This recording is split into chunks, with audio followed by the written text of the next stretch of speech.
It's 1897, and a renowned musician named Thomas Evans is travelling on a train to Sker Island near Porthcawl in South Wales. He's received a letter from his lover, Elizabeth Williams, stating that their plans to run away together have been dashed, as Elizabeth's father has found out and is keeping her locked away in the hotel her family runs and owns, which is named Sker Hotel. She mentions that the situation is far worse now and that her father seeks to use her, as he did her mother, and that is for her to use her talents as a singer to draw wealthy folk to their land. However, she doesn't elaborate on what this is for. Elizabeth refused to do so, and that's why she's been imprisoned in the hotel. The letter also asks Thomas to compose a melody, a counter to a song contained in a locket which belonged to Elizabeth's mother. Elizabeth states that without this composition, all hope of holding back the darkness at the hotel will be lost. Something sinister is clearly happening at Sker Hotel. Thomas arrives at Sker Island train station, and this place is quite run down and unkempt, and there are abandoned suitcases strewn across the station. Thomas finds the front gates to the hotel locked, but he must go round. He sees a bright white light from what seems to be some sort of spirit hovering over a lake which disappears, along with a dog that runs off. Thomas eventually finds his way to the entrance of the hotel and hears someone singing from somewhere, but Thomas enters the hotel. He walks into reception, but there's no one there, but again there's lots of mess and suitcases everywhere. He hears the phone in the reception area ringing, and it's Elizabeth. She tells him that the hotel is no longer safe, but she's trapped in the hotel's attic and hiding from the others. The others being her father and uncle along with the staff. She says that they have all become lured by the darkness inside the hotel and lost their minds. They now stalk the halls, attacking anyone who make a noise. She instructs Thomas to find 4 brass cylinders, musical cylinders which emit a melody designed to keep everyone enticed by the darkness under its influence. The main hall features a grand harmonium, and if the 4 cylinders are placed inside the harmonium and all 4 melodies are played at once, then the darkness will be defeated and the madness will end. Elizabeth tasks Thomas with finding all 4 of them and to bring them to her. Thomas eventually, whilst exploring the hallways of the hotel, hears a man pleading for help from behind a door. Thomas tries to help the man by trying to break the door down, but it's no use. Big pounding footsteps come from behind the door and it seems the man has been attacked. Thomas carries on into the chapel and sees the same spirit that he saw at the lake earlier. He finds the first of 4 cylinders. This one features a picture of Cerberus. Thomas spots a trail of blood leading to the elevator, and after restoring power, he descends to the basement and sees a massive man smashing a person through a window and carrying him away. Thomas continues to follow the path through the basement and meets one of the staff. They wear masks over their faces, so are pretty much blind, and they call themselves the Quiet Ones. Thomas escapes and ends up outside in the grounds of the hotel and comes across a graveyard. One particular grave reads Prudence Williams, Elizabeth's mother. At this moment, Thomas is interrupted by a man with a cane who, after spotting Thomas, gives chase, but Thomas falls through a grave into some tunnels below and he again sees the bright light of the spirit. After some sneaking, Thomas finds a way up from the mine back to the surface and exits a church, but he stumbles upon some sort of ritual taking place featuring the man from earlier. The man with the cane appears to pour something on the man's face, but his viewing experience is interrupted, and Thomas, after seeing the dog again, retreats through a door into a garden maze area. This maze has patrolling Quiet Ones and leads to a phone where Thomas speaks to Elizabeth again, who says that Thomas has to evade capture, otherwise they'll subject him to the ritual he just witnessed. Elizabeth said that the dog Thomas keeps seeing is her late mother's dog Calliope. Elizabeth is relieved that the dog is alive because her uncle Abraham, the big guy Thomas had been encountering, hated the dog, and Elizabeth feared that he'd disposed of her. Anyway, Thomas goes to the nearby Sker Point and he sees Calliope caught up in a bear trap, and Thomas frees her. Completely optional, but come on. He finds the second of the 4 cylinders up on Sker Point, and this one features a hero. Thomas's travels take him to a laboratory of some sort, and he finds a contraption called a phonic modulator, which, by the designs, indicate that it can be used as a weapon against the Quiet Ones by emitting a high-pitched frequency which stuns them. After trying it out, Thomas makes his way through the hotel grounds and re-enters the hotel. Entering a storeroom for the hotel bar, Thomas speaks to Elizabeth on the phone again, and she says that she does not know where the remaining 2 cylinders are, but are probably on the 1st and 2nd floors. After some stellar investigatory work, Thomas unlocks a hidden ladder which leads to the 1st floor.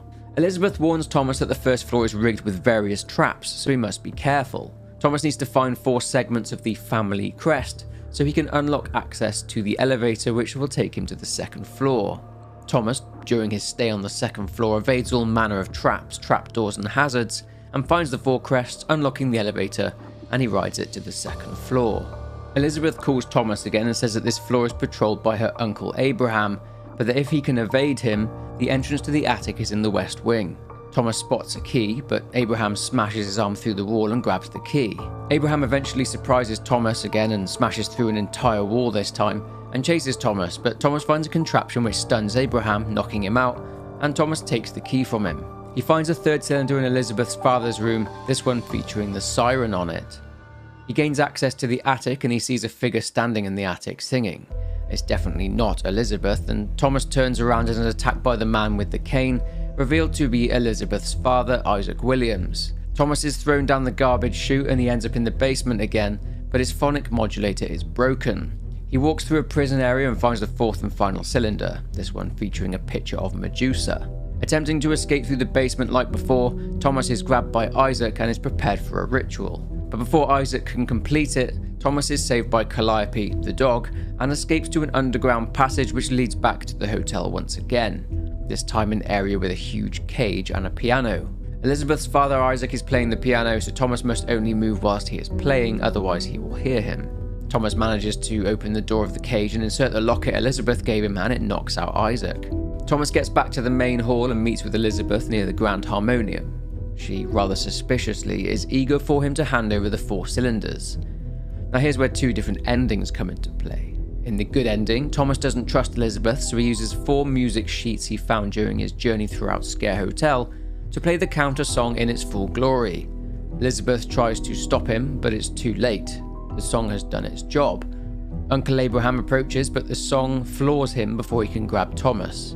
Elizabeth sings her counter song as they descend into the caves underneath the hotel, where a mythical creature known as the Siren sits, locked in a cage surrounded by quiet ones who are also affected by the counter song. Thomas frees the creature and him and Elizabeth watch it fly away, bringing an end to the darkness inside Sker Hotel.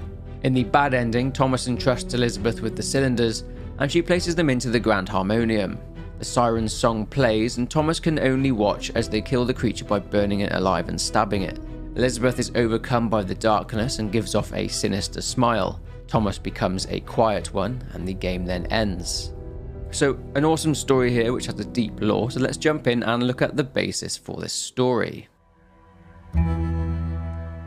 The marketing for this game, as a game based off a folk tale featuring one of Wales's most haunted places, brought some legal issues with it, as the actual owners of Sker House near Porthcawl in Bridgend took issue with the game using the actual house's name, so the developers renamed it as Sker Hotel instead. But let's have a look into the real Sker House and discover some more about it. Sker House is an actual Grade 1 listed manor house which was built upon the remains of a monastic grange, which was itself originally built around 900 years ago. The grange was built to house the Cistercian order, which was a religious order of monks and nuns who decided to break away and separate themselves from the Benedictines. But this manor house is home to its own tragic love story which would leave its mark for years to come. Now this is where the link to the game's story is established. In the 1700s, a man named Isaac Williams took possession of Sker House. His daughter Elizabeth Williams would become the legend of the Maid of Sker.